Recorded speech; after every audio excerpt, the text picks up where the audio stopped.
in-depth study program course yang diberikan di semester 5 pada program studi manajemen industri.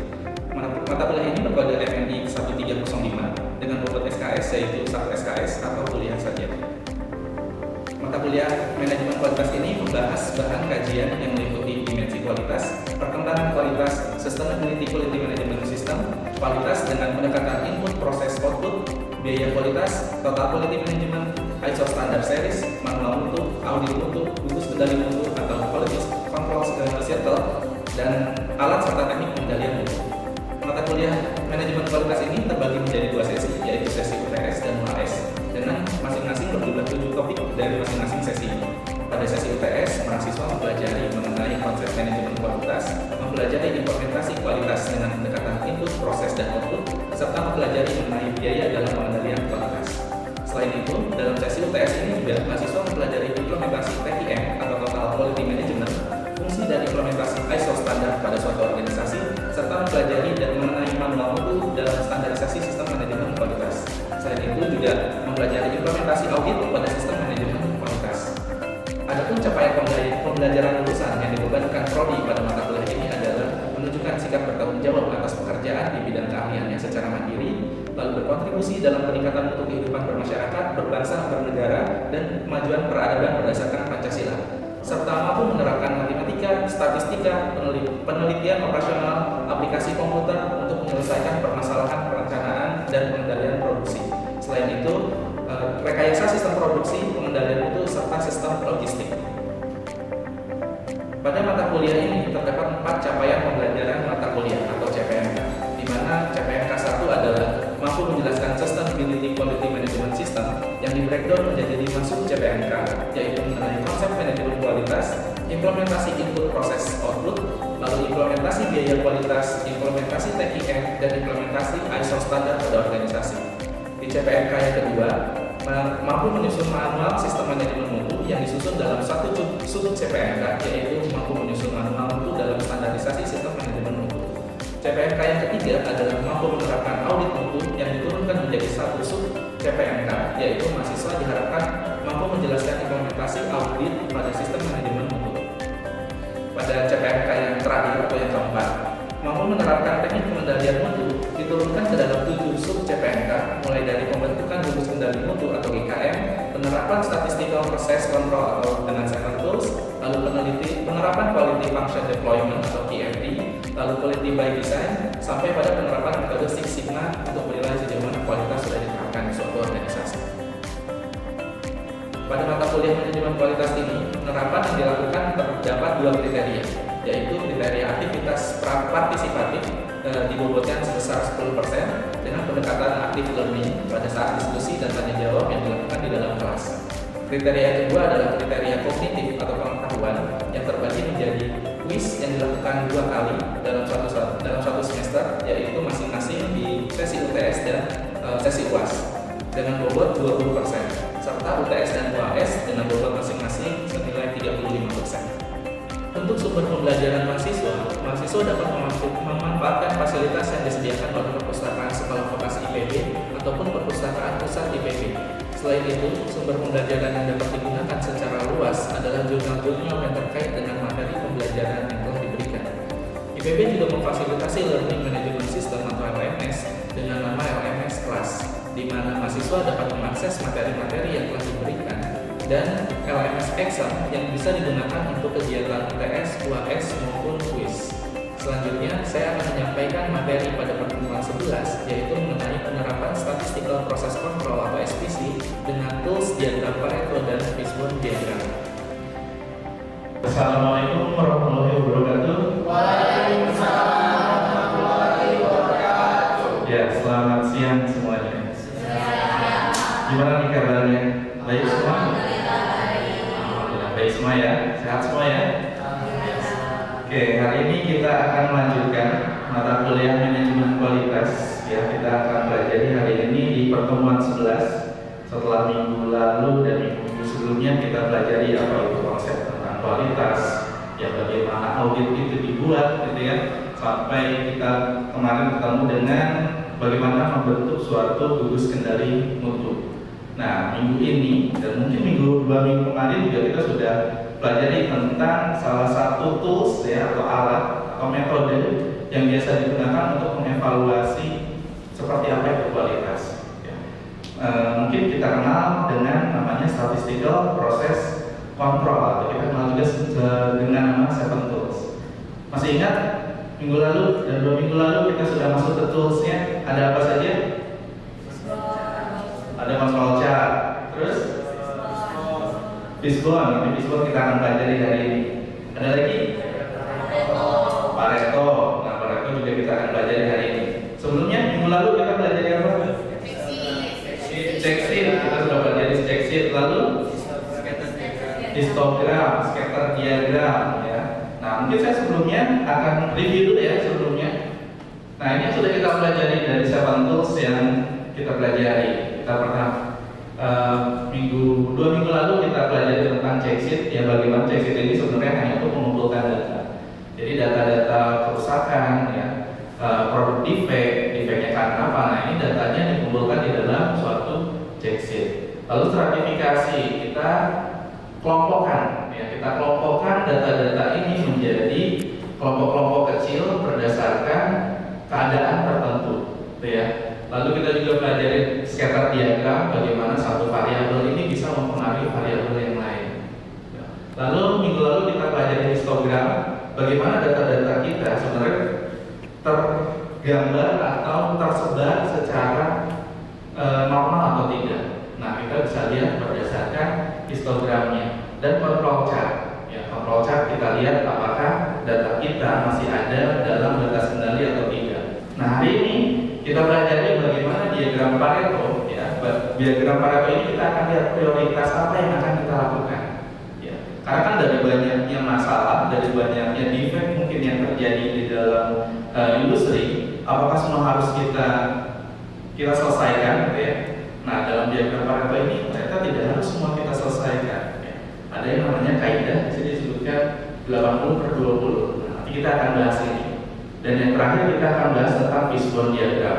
Nah, kita ke diagram Pareto dulu tadi. Disebutkan kalau diagram Pareto ini kita akan lihat prioritas masalah apa yang akan kita selesaikan terlebih dahulu. Karena tadi misalkan punya ada 10 masalah. Kalau kita selesaikan ke 10 masalah tadi tersebut, mungkin perlu waktu yang lama dan biaya juga pasti akan besar. Apalagi kan kalau di industri pasti carinya yang bagaimana cara mengefisienkan, bagaimana efektif, bagaimana efisien. Makanya harus ada prioritas yang harus kita kerjakan dulu. Nah, kita bisa menggunakan pendekatannya dengan diagram Pareto. Ada yang kaidah yang disebut dengan Pareto 80/20. Artinya apa? Jadi di sini 80 masalah ini biasanya disebabkan oleh 20% penyebabnya. Jadi kita lihat 20% penyebabnya saja. Gitu. Karena kalau dilihat di sini yang di gambarannya, kita melakukan effort 20% saja, hasilnya bisa menyelesaikan 80% masalah yang lainnya. Atau dalam kata lain, ya kalau kita fokusnya pada yang dominan yang 20% saja, biasanya masalah-masalah yang lain itu ikut terselesaikan. Nah, inilah kelebihan dari Pareto. Ya, jadi kalau kita lihat di sini tujuan utama dari diagram Pareto ini pertama adalah kita tadi tentukan dulu prioritasnya. Prioritas dari mana? Nah, tadi kita akan punya banyak masalah. Nanti kita presentasikan dulu. Ya, kita lihat berapa banyak frekuensinya, kita presentasikan. Nah, baru kita bisa lihat nanti prioritas utamanya yang mana. Gitu ya.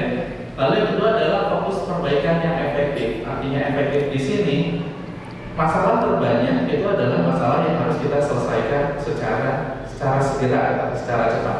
Makanya nanti di sini adalah kuncinya yang paling banyak berdampak signifikan terhadap kualitas itu apa. Nah, ini yang kita akan fokus perbaikan yang akan kita lakukan. Lalu yang ketiga adalah pengambilan keputusan berbasis data. Karena semua keputusan sekarang kan harus data ya. Tidak bisa kita hanya sekedar asumsi. Kayaknya ini penyebab masalahnya. Nah, kalau datanya tidak tepat juga tidak benar gitu dalam pengambilan keputusannya. Makanya nanti pengambilan keputusannya harus berbasis data. Oke, nah ini langkahnya. Kalau kita ingin membuat Pareto, yang pertama adalah kita identifikasi dulu ya masalah utamanya apa, berdasarkan frekuensi kejadiannya. Yang kedua baru kita kumpulkan datanya, berapa banyak dari masing-masing masalah tersebut. Setelah itu baru kita urutkan. Ini yang membedakan mungkin dengan check sheet ya yang kemarin kita lakukan sorry. Nah kalau di check sheet kalau di Pareto kita akan kategorikan dan kita urutkan dari yang paling banyak sampai yang paling sedikit. Setelah itu baru kita hitung persentase kumulatifnya, lalu baru buat diagram belakangnya. Saya punya contoh di sini. Nah, misalkan di sini ada masalah kerusakan bahan baku di pabrik pakan. Penyebab kerusakannya ini adalah pertama ada benda asing. Setelah dicek ada 8 kali kejadian ada benda asing masuk ke dalam bahan bakunya. Yang kedua itu sumber bahan bakunya sendiri, misalkan tepungnya di sini. Ternyata dari sampel yang dilakukan terjadi 10 kali kerusakan yang diakibatkan karena kualitas tepungnya. Nah ini juga kan harus kita lihat. Lalu adanya kutu. Nah ini terjadi ditemukan 1 kali kejadian, lalu ada lemak rendah 4 kali kejadian dan warna 1 kali kejadian. Nah dari sini tadi kita akan persentasekan. Ya. Kita persentasekan, maka kalau di sini benda asing ada 8 kali, total kejadian adalah 24 kali, maka persentasenya adalah 8 dibagi 24 sehingga menghasilkan 33,33%. Nah ini kita lakukan ya semua ya untuk masing-masing jenis kerusakannya. Nah setelah ini baru kita buat ke Paretonya. Nah biasanya diagram Pareto kita bantu dengan tabel Paretonya ya. Lihat di sini jenis kerusakannya ini kita urutkan dulu tadi dari yang paling banyak sampai yang paling sedikit. Tadi kan paling banyak tepungnya. Tepung ada 10 kali. Kalau dipresentasikan tadi ada 41,67%. Lalu yang kedua, kejadian kedua terbanyak adalah benda asing. Benda asing ini ada 8 kali, ya tadi 33,33% dan seterusnya. Setelah itu baru kita kumulatifkan. Artinya kumulatifkan, kita tambahkan persentase yang sudah kita dapatkan. Di sini 41,67 ditambah 33,33 dapat 75%. Lalu 75 ditambah 16,67 dapat 91,67 dan seterusnya sampai kita dapat 100%. Setelah itu baru kita buat, nah inilah diagram Pareto. Kita lihat di sini kejadian paling banyak adalah tepung, frekuensinya 10. Lalu benda asing frekuensinya 8. Nah, persentase kumulatif kita buat di diagram atau di sumbu Y kedua. Jadi dalam diagram Pareto itu akan ada 2 sumbu Y. Sumbu Y pertama adalah menentukan frekuensinya dan sumbu Y kedua itu menentukan persentase kumulatif. Sehingga nanti kita punya di sini ada diagram belakangnya menurut frekuensinya. Nah, tinggal ditarik nanti.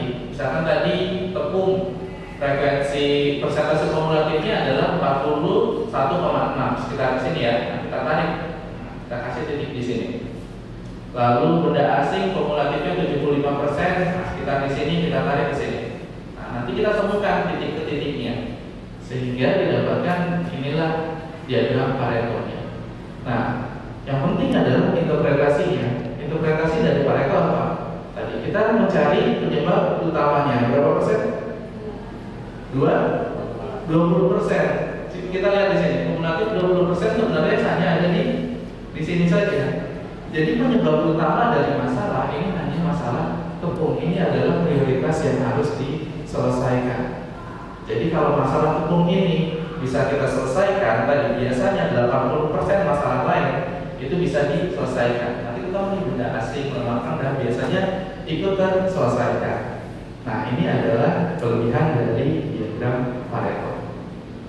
Oke, sampai sini dulu. Ada yang mau ditanyakan?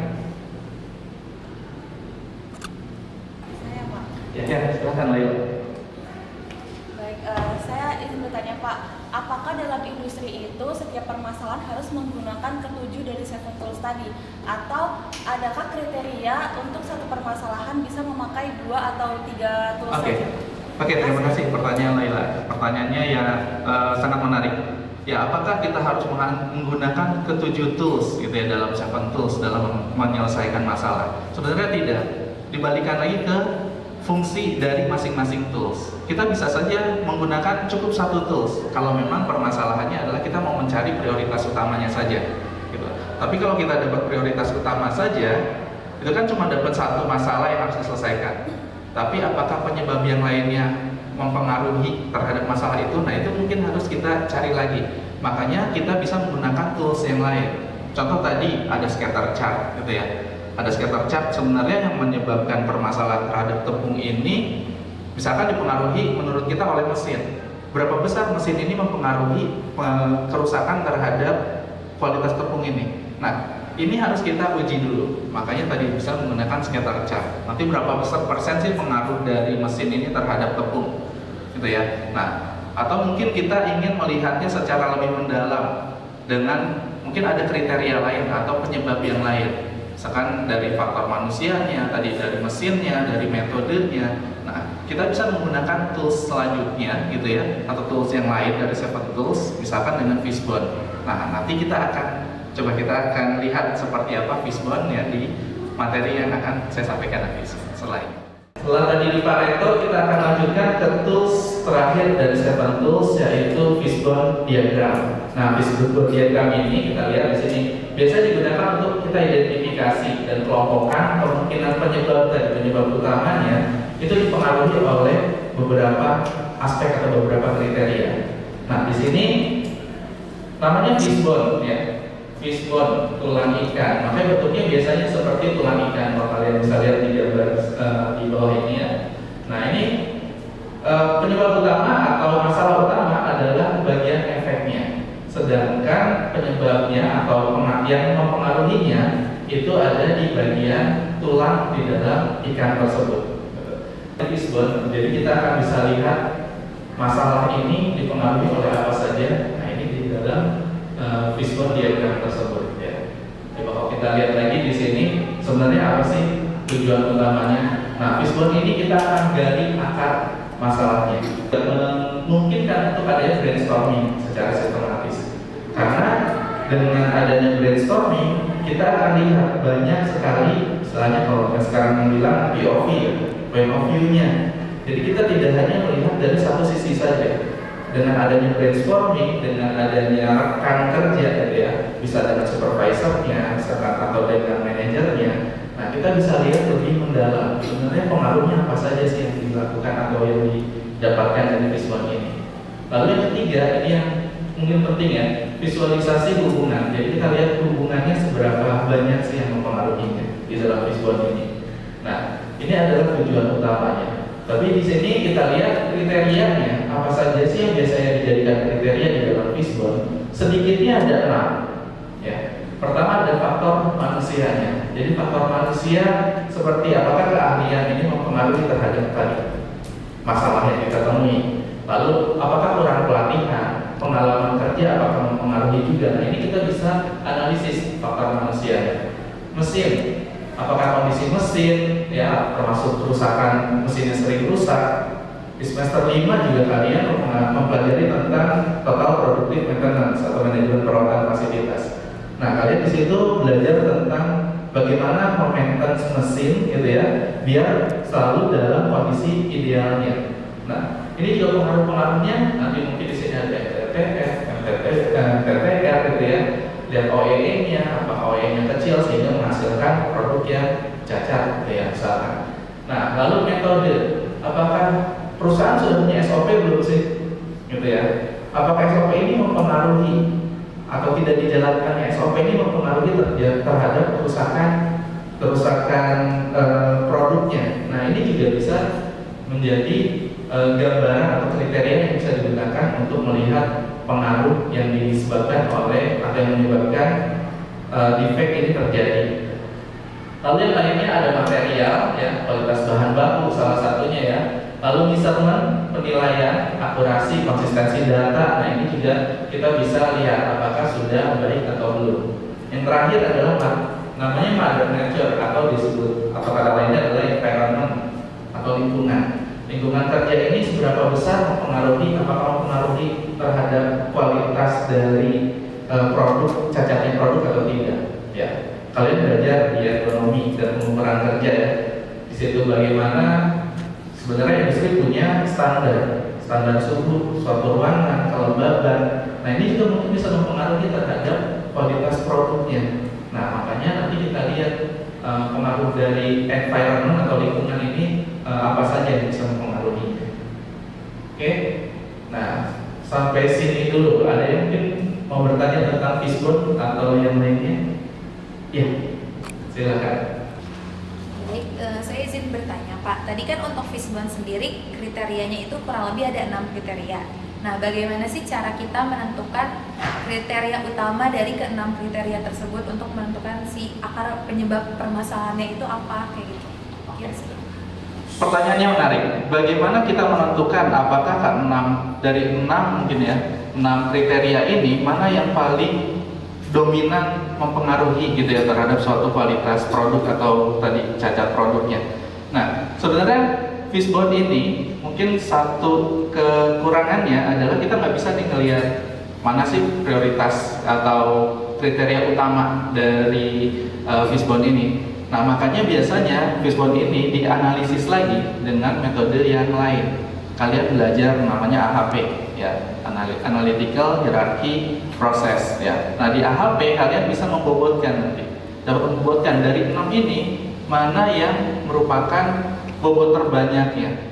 Nah, nanti dari situ baru kita bisa lihat lagi, kita bisa tentukan prioritas mana lagi yang akan kita gunakan. Tapi setidaknya dari fishbone ini kita bisa memberikan gambaran secara luas gitu ya, secara keseluruhan ya, faktor-faktor ini mempengaruhi atau dipengaruhi oleh apa saja gitu. Ya, mungkin seperti itu, bisa mudah-mudahan terjawab. Terima kasih Pak.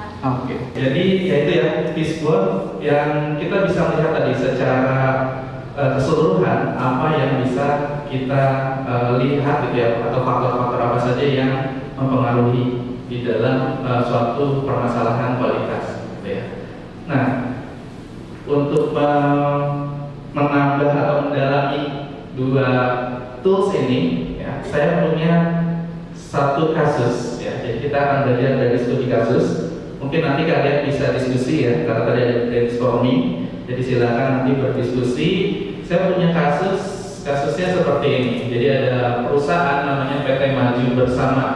Nah, punya masalah terhadap kualitas produk. Nah, di sini timnya atau QC-nya dia punya masalah terhadap jenis cacat yang ditemukan. Jadi ada beberapa, di sini ada 6 jenis cacat yang ditemukan di dalam produknya. Ada retak pada produk 140 kali gitu ya, 140 kasus, tidak simetris 120 kasus, warnanya tidak merata 60 kasus, lalu permukaan kasar 80 kasus, label yang salah atau yang miring ada 40 kasus, dan cacat yang lainnya ada 30 kasus. Nah, dari sini saya ingin kalian coba identifikasi, kalian coba buat suatu solusi ya, untuk memperlihatkan seperti apa permasalahan prioritasnya harus apa. Dan kalian analisis lagi dengan metode fishbone tadi ya. Mungkin tadi bisa dianalisis dengan Pareto, lalu kalian analisis lagi dengan fishbone, faktor apa saja yang mempengaruhi terhadap cacat atau defect yang dihasilkan dari produk ini ya. Oke, bisa dipahami? Oke, ada yang mau langsung maju? Berani maju langsung? Oke, boleh ya. Kita kerjakan di whiteboard ya.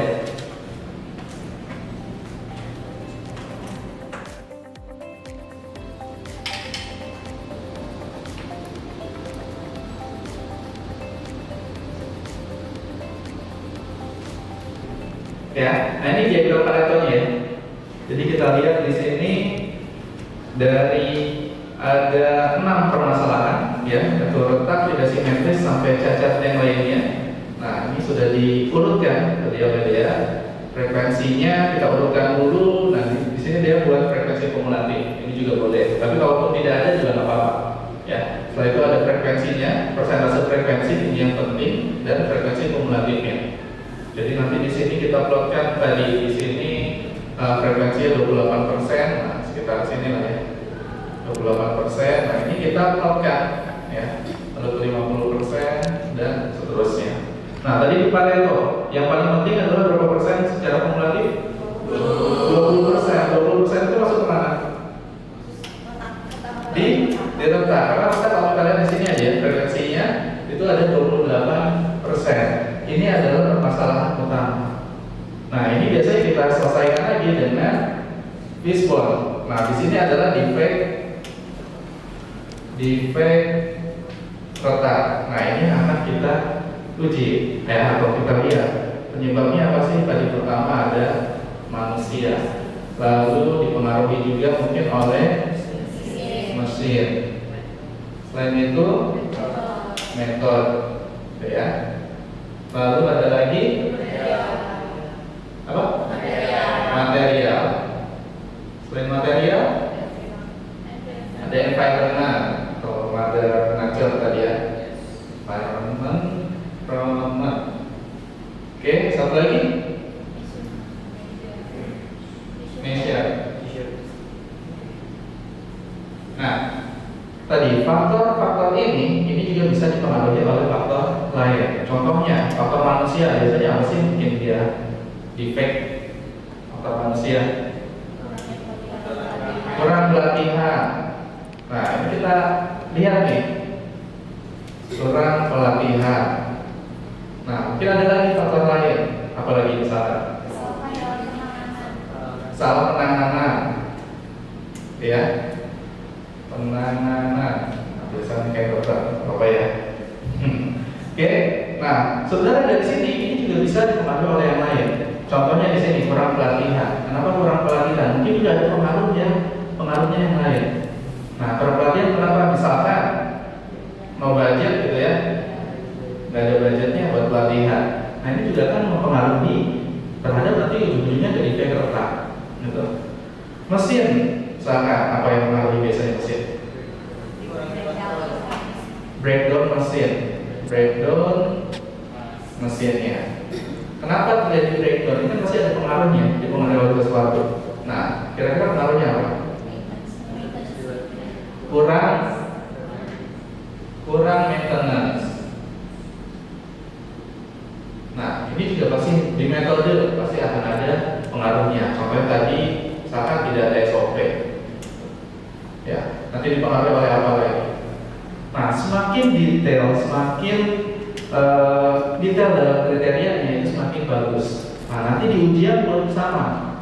Kalau kalian buat semakin detail, maka penilaian pun akan semakin baik. Tapi kalau kalian cuma bikin misalkan manusia metode environment aja, nah itu juga pasti akan punya penilaian yang berbeda. Oke? Nah, nanti ini kita bisa kembangkan. Oke, sampai sini dulu. Ada yang mau didiskusikan atau sudah cukup? Cukup bisa dipahami?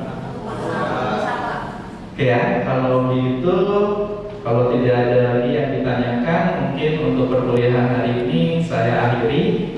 Terima kasih untuk kehadirannya. Tetap jaga kesehatannya. Kita ketemu lagi di pertemuan selanjutnya. Kita akan bahas namanya quality function deployment. Ini juga metode yang digunakan untuk menilai suatu kualitas produk. Ya, dan nanti kita akan sampai ke pertemuan 14 kita belajar tentang Six Sigma. Ini akan lebih menarik lagi. Oke, kalau gitu saya akhiri untuk pertemuan hari ini. Sekali lagi terima kasih. Assalamualaikum warahmatullahi wabarakatuh. Waalaikumsalam warahmatullahi wabarakatuh. Demikian video pembelajaran mata kuliah manajemen kualitas yang dapat saya sampaikan. Semoga apa yang disampaikan dapat bermanfaat untuk kita semua. Atas perhatiannya saya ucapkan terima kasih. Assalamualaikum warahmatullahi wabarakatuh.